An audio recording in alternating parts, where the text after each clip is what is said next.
Bonjour, bonsoir les amis, merci d'être avec nous une fois de plus sur votre chaîne préférée, Afrique Innocence, qui fait la promotion de la science, la technologie, l'ingénierie et mathématiques en Afrique.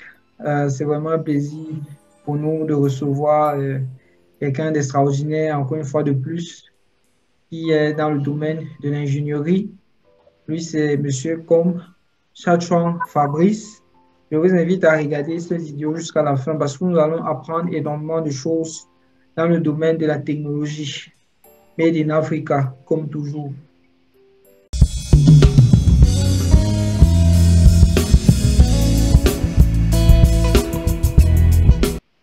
Bonsoir, Monsieur Chatouan Fabrice. Merci d'avoir accepté notre invitation sur Afrique Innocence. Est-ce que vous pouvez vous présenter comme ça pour ceux et ceux-là qui ne vous connaissent pas encore? Qui êtes-vous, Monsieur Chatouan? Merci, Monsieur Patrick Camerounais. Alors, moi, c'est Fabrice Comchachua. Je suis ingénieur en informatique industrielle et automatisme et PDG de l'entreprise de High Technology. Merci beaucoup, Monsieur Chachon. Vous êtes PDG ou fondateur de High Technology.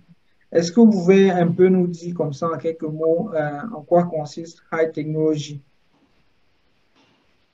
Voilà. High Technology, déjà, c'est une entreprise nouvellement créée qui, à la base, était d'abord une start-up depuis près de 3 ans, qui était spécialisée uniquement dans l'accompagnement des jeunes étudiants technologiques pour leur projet de fin d'études. Alors, avec les différents projets menés à la technologie, on a compris certains détours de la technologie. On a décidé de créer maintenant une entreprise high technologie qui fait donc désormais dans la recherche technologique afin de concevoir des gadgets ou alors des solutions pouvant aider la société africaine, particulièrement au Cameroun. Voilà un peu en quelque sorte de high technologie. Super, vous contribuez énormément à former les jeunes Africains dans le domaine de la technologie. Avec nos petites recherches, nous nous sommes rendus compte que vous avez réussi comme ça à devenir un mentor pour 4 générations d'étudiants dans le domaine de la technologie. Nous aimerions bien savoir comment est-ce que vous avez réussi à faire cela. Comment est-ce que vous êtes devenu un mentor pour 4 générations d'étudiants en les formant en fait dans le domaine de la technologie? Quel est votre secret? En fait, le secret, c'est le travail et la passion. Voyez-vous, lorsque je faisais niveau 1, quand j'arrive à l'Institut universitaire Sciences ayant un bac scientifique, j'étais très passionné par la technologie. Alors, quand j'y arrive, c'était vraiment un peu beaucoup plus théorique. Et maintenant, à force de me rapprocher vers les aînés académiques de niveau 3, je me suis rendu compte qu'ils faisaient déjà des choses un peu magnifiques. Et c'est ainsi donc que je prends le goût à la technologie, je commence à faire des autodidactes tout en suivant les cours universitaires. Quand j'arrive donc au niveau 2, j'avais déjà un certain niveau considérable parce que il fallait aller faire un stage, je suis allé plutôt dans un centre de formation en électronique et ça m'a donné dans les bases de la recherche. C'est là que j'ai commencé à concevoir les projets, j'allais sur YouTube, je voyais des différents projets, j'essayais de faire des maquettes. C'est comme ça donc, que quand je suis au niveau 2, je suis passionné, je vais donc vers les niveaux, vers mes petits frères académiques. Niveau 1, je ne fais pas que il ne faut pas qu'ils dorment parce que s'ils comptent seulement sur les théories qui sont là, vraiment, ils ne vont pas s'en sortir. Il faut qu'ils entrent dans la recherche pour vraiment parfaire, pour créer une liaison ou alors un cordon ombilical entre la connaissance et la compétence. C'est comme ça donc que quand je me place devant eux, je fais des courts speech, je commence à leur parler, je leur présente les différents projets que j'avais conçus dans mon laboratoire. Et c'est comme ça qu'ils sont émerveillés. Voilà que je fais niveau 2, je suis un mentor du niveau 1. Les étudiants du niveau 1 qui me suivaient. Et quand j'arrive au niveau 3, pareillement, donc vous voyez que pendant que je suis en train de fréquenter, en même temps, je suis en train de travailler sur des projets avec des étudiants, je les formais sur ce que je connaissais, pas mal de choses, et en même temps, ça me rendait davantage plus fort. Et quand j'ai fini avec la licence, que je continuais maintenant à traiter uniquement les sujets de la technologie avec les étudiants. Et c'est ainsi donc que j'ai commencé à avoir de l'impact sur les personnes. Ma publicité se faisait maintenant de bouche à oreille. Ça fait que les projets technologiques venaient de partout, que ce soit de bibliothèques, d'instituts universitaires, des autres centres, ou alors que l'institut technologique, ça venait un peu de partout. Donc, je passais le temps dans mon laboratoire à monter les projets des étudiants. Et maintenant, avec la publication sur des réseaux sociaux, tout ça, on fait que j'ai aussi eu des contacts avec des Algériens qui m'ont contacté, des Marocains, des Suisses, des Russes aussi, oui, je crois des Russes, oui, des Gabonais et même des Français qui travaillent sur certains projets à distance. Donc, je les demande. Voilà un peu comment j'ai fait, comment je travaillais avec ces gens. Très intéressant, Monsieur Tchatchon. Vraiment, nous sommes, on peut dire, nous avons la grâce de faire partie d'une génération qui est assez facilement ouverte, on peut dire, tourner vers le monde entier et il faut saisir cette opportunité comme vous êtes en train de le faire, c'est-à-dire malgré la distance, de pouvoir travailler avec les gens qui sont dans le monde entier. Et cela va beaucoup contribuer au développement de l'Afrique, bien évidemment, parce que cela fait partie aussi des soft skills.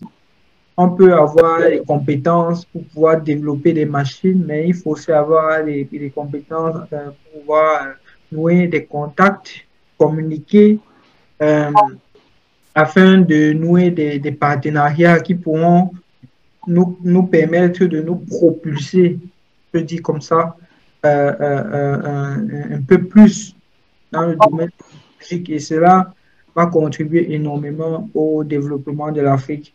Vraiment, c'est très inspirant votre histoire et votre manière de travailler en fait avec les gens qui sont dans le monde entier. Cela nous amène à vous poser la question, comment votre formation en automatisme et informatique industrielle vous aide-t-elle dans vos projets technologiques? Et nous dirons que l'informatique industrielle et automatisme, c'est vraiment une filière, pour vous dire, nouvellement créée au Cameroun. Ça n'a pas encore vraiment d'innovation technologique dans son sens propre. Donc, maintenant, on se rend compte que dans cette filière qui regroupe plusieurs autres spécialités, telles que l'électrotechnique, la domotique, l'électricité et bien d'autres choses. Donc, à l'intérieur, quand vous vous rendez compte que le côté automatisme chez nous, ce n'est pas évident d'avoir un automate ou alors de programmer un automate en entreprise. Parce que généralement, ce sont des professionnels ou des ingénieurs étrangers qui viennent installer et quand il y a un problème, ils installent à distance, ils interviennent à distance via les réseaux. Alors, on se rend compte que ce qu'on peut avoir facilement accès, c'est la domotique, l'électrotechnique et tout ça. Mais sauf que comme nous sommes en train d'aller dans le monde du numérique, ou alors l'électronique est en train de prendre vraiment de l'ampleur, l'électrotechnique aussi, on peut aussi ajouter à ça des technologies nouvelles. C'est donc comme ça que, avec l'informatique industrielle et l'automatisme, je me penche sur le côté de la aussi, j'ai beaucoup orienté ça dans la robotique aussi.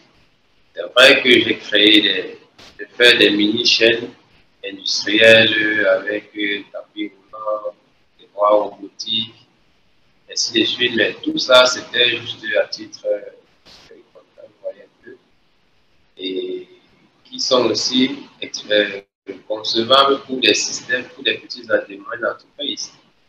Mais aussi en domotique, on a conçu des contrôleurs d'accès qui fonctionnent normalement. On a déployé des applications Android pour commander les maisons à distance ou alors dans le périmètre de la connexion sans fil.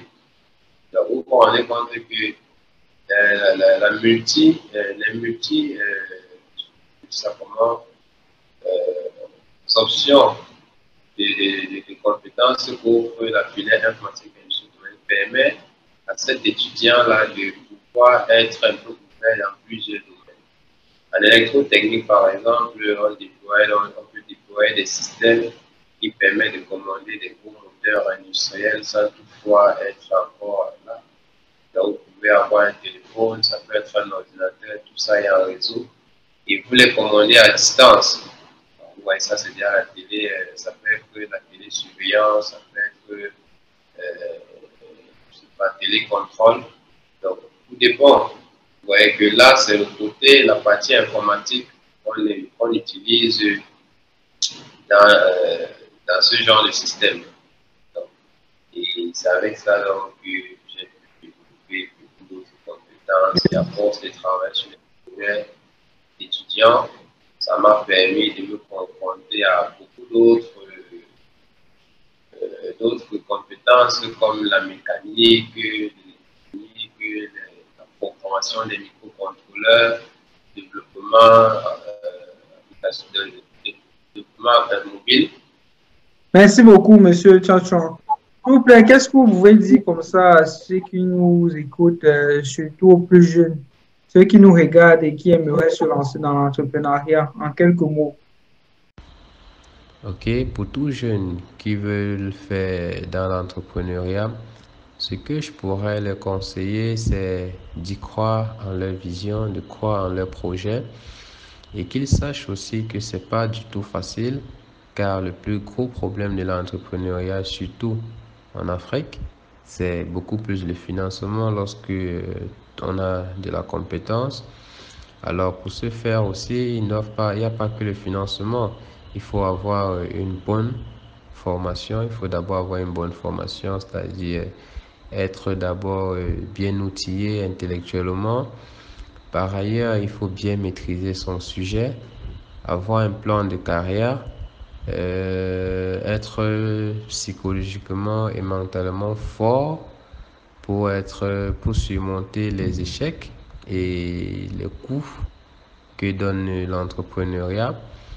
Et par ailleurs, être des personnes persévérantes et très bosseuses. Parce que si vous ne l'êtes pas, vous allez abandonner. Voilà ce que je pourrais dire aux jeunes. Alors, si tu es jeune et que tu veux te lancer dans l'entrepreneuriat, n'aie pas peur, lance-toi. L'Afrique a besoin de toi pour résoudre un problème. Merci les amis, merci beaucoup d'avoir regardé cette vidéo. Nous allons croire que vous avez apprécié cette vidéo. N'hésitez pas à la partager et nous nous retrouvons à la prochaine. Merci, ciao.